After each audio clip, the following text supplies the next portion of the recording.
Assalamualaikum warahmatullahi wabarakatuh. Nama saya Ahmad Hadif Nikyuddin bin Azizan dan saya memegang watak sebagai moderator dalam video pembentangan CTU pada tahun 2023-2024.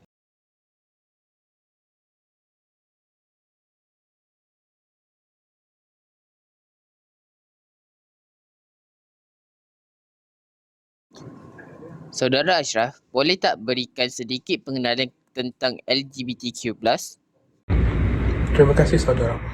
Bismillahirrahmanirrahim. Assalamualaikum warahmatullahi wabarakatuh. Nama saya Muhammad Ashraf bin Khairul Azam dan di sini saya akan cerita sikit tentang pengenalan LGBTQ. Istilah liwan atau dalam bahasa Inggerisnya lesbian dan gay telah wujud sejak zaman Nabi Lut lagi dalam agama Islam. Pada masa itu, kaum Nabi Lut telah melakukan perbuatan lelaki bersama lelaki yang kecil ini dengan begitu kerap sehingga Allah Subhanahu Wa Taala menghukum mereka dengan sekeras-kerasnya. Mari sini saya ceritakan tentang satu ayat daripada Al-Quran, surah Nisa ayat 16. A'udzu billahi minasyaitonir rajim. Wallazani ya'tiyaniha minkum fa'azuhuma فإن تابا وأصلحا فأعرضوا عنهما إن الله كان توابا رحيما. Sadaqallahul Azim. Ayat ini memberikan maksud bahawa jika dua lelaki dia dapati bersalah dalam hubungan liwan, maka berikanlah mereka hukuman yang setimpal. Walau bagaimanapun, jika mereka bertaubat dan berpaling daripada perbuatan keji yang dilarang oleh Allah Subhanahu Wa Taala, maka mereka akan diampuni olehnya kerana dia Maha Penyayang. Walaupun diberikan mesejnya jelas dalam Al-Quran, manusia pada zaman kini telah diracuni minda mereka untuk berfikir menggunakan unsur-unsur sekularisme dan unsur liberalisme. Malangnya ini benar kerana terdapat segelintir orang Muslim yang tergolong dalam puak-puak LGBTQ ini. Itu sahaja untuk pengenalan LGBTQ ini dari saya. Terima kasih kerana sudi mendengar. Saudara Izzuddin, apakah latar belakang LGBTQ+. Saya akan menerangkan tentang latar belakang LGBTQ. LGBTQ bermaksud lesbian, gay, bisexual, transgender dan queers. Lesbian adalah perempuan homoseksual, manakala gay adalah lelaki homoseksual, manakala untuk bisexual adalah seseorang yang cenderung untuk mengadakan hubungan seks antara lelaki dan perempuan. Transgender ialah lelaki yang bertingkah laku seperti perempuan, kalau perempuan yang bertingkah laku seperti lelaki. Dan akhir sekali, queers. Queers adalah jantina yang berada di luar binary jantina. Seperti contoh, dia bukan lelaki dan bukan juga perempuan. Saudara Imran, apakah faktor dan punca LGBTQ+. Perkara hak asasi manusia bukan satu-satunya faktor yang LGBTQ telah menjadi pembincangan hangat secara meluas di dunia dan juga di internet. Hal ini kerana punca utama mereka ialah di mana kebanyakan kanak-kanak ataupun individu ingin beralih kepada gender baru, gender selain dirinya, seperti lelaki ingin menjadi perempuan dan perempuan ingin menjadi lelaki. Hal ini kerana menonton pornografi yang berterusan. Mereka tidak sensitif kepada jantina yang berlawanan.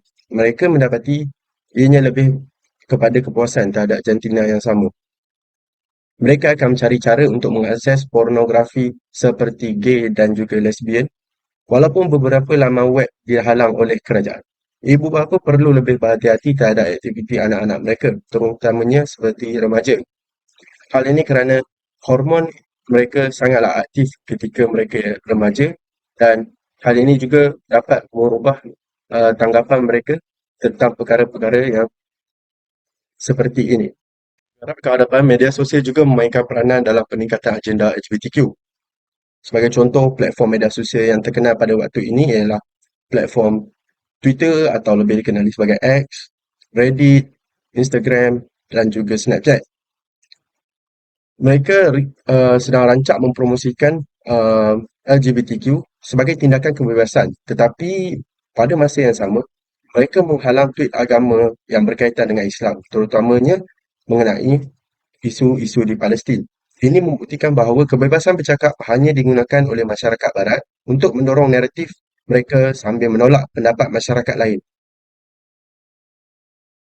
Saudara Haikal, boleh nyatakan kesan-kesan yang akan diterima oleh individu yang terlibat dengan aktiviti LGBT ini? Okey, terima kasih kepada moderator kita yang tampan pada hari ini iaitu Amar Hadi yang bertanyakan mengenai kesan sekiranya individu terjebak dengan gejala LGBT. Saya Muhammad Haikal bin Wahab akan mengupas isu ini dengan lebih lanjut lagi. Tanpa membuang masa, kita akan terus pada isu yang pertama, iaitu mereka akan mengalami perasaan penolakan dalam institusi kekeluargaan. Hal ini demikian kerana sebelum dengan lebih lanjut, anda tahu tak penolakan dalam keluarga ini apa? Okey, saya akan bagi tahu. Penolakan dalam keluarga ini adalah satu tindakan ibu bapa terhadap anak-anak mereka seperti mengasingkan diri mereka secara emosi ataupun fizikal. Hal ini akan bagi impak yang besar dalam hubungan ibu bapa dan anak-anak. Ini menjurus kepada runtuhnya institusi kekeluargaan mereka. Seterusnya, isi kita yang kedua iaitu mereka yang terjebak dengan LGBT ini akan sering menjadi mangsa keadaan. Kenapa saya cakap mangsa keadaan? Ini kerana masyarakat kita pada hari ini sering diskriminasi ataupun melakukan perkara yang sama seperti isi pertama iaitu penolakan juga. Hal ini akan bagi impak yang besar kepada individu. Hal ini impaknya iaitu mereka akan merasa terisolasi, kesepian dan tidak dihargai dalam masyarakat tersebut. Perkara-perkara ini akan bagi kesan kepada kesihatan mental mereka dan menjurus kepada depresi, seperti depresi, kecemasan dan banyak-banyak hal itu. Itu sahaja yang saya akan bagi tahu anda mengenai kesan-kesan. Sekiranya anda mahu mengetahui dengan lebih lanjut lagi, anda boleh melakukan beberapa research mengenainya di Google. Saya akan bagi semula kepada Amar Hadi untuk meneruskan presentation ini. Sekian.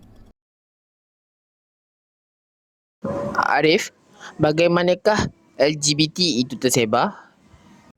Okey, terima kasih kepada Amar atas soalan yang diberikan. Jadi saya akan mulakan dengan pengenalan diri iaitu nama saya Muhammad Arif Binti. Okey, sekarang saya akan menjawab pertanyaan Amar iaitu bagaimanakah LGBT tersebar. Okey, jadi pada mulanya negara Perancis telah membuat satu kod iaitu The Penal Code. Kod ini telah membenarkan aktiviti seksual sesama jantina. Hal ini telah menyebabkan isu LGBTQ semakin tersebar ke seluruh negara kerana kod ini telah membolehkan semua orang yang mempunyai minat sesama jantina melakukan sesuka hati mereka sahaja. Selain itu, terdapat juga beberapa gerakan yang menyokong isu LGBT ini. Antaranya ialah International Lesbian, Gay, Bisexual and Transgender Association ataupun nama singkatannya ILGA, dan juga International Lesbian, Gay, Bisexual, Transgender Law Association ILG Law yang membincangkan tentang isu-isu dan undang-undang di dalam LGBT ini. Gerakan-gerakan inilah yang telah menyemarakkan semangat penyokong LGBT untuk menyuarakan hak mereka dan membuat tindakan sesuka hati. Perkara ini amat membimbangkan kerana dapat merosakkan komuniti masyarakat terutamanya dalam negara Malaysia sendiri. Itu sahaja daripada saya. Terima kasih. Terima kasih kepada saudara-saudara kita akan jawapan itu tadi. Kesimpulan yang dicapai, kunci kepada permasalahan ini ialah pentingnya memberi kasih sayang secukupnya kepada individu-individu dalam proses pembentukan identiti dari umur mereka 5 tahun hingga 16 tahun. Manakala anak yang terjerumus dalam kegiatan LGBT pula, mereka tidak sepatutnya disingkirkan. Sebaliknya, dibantu dengan merujuk kepada pakar serta berusaha mendekatkan mereka kepada ajaran Islam yang sebenar. Sekian daripada saya dan daripada kumpulan kami. Terima kasih. Assalamualaikum warahmatullahi wabarakatuh.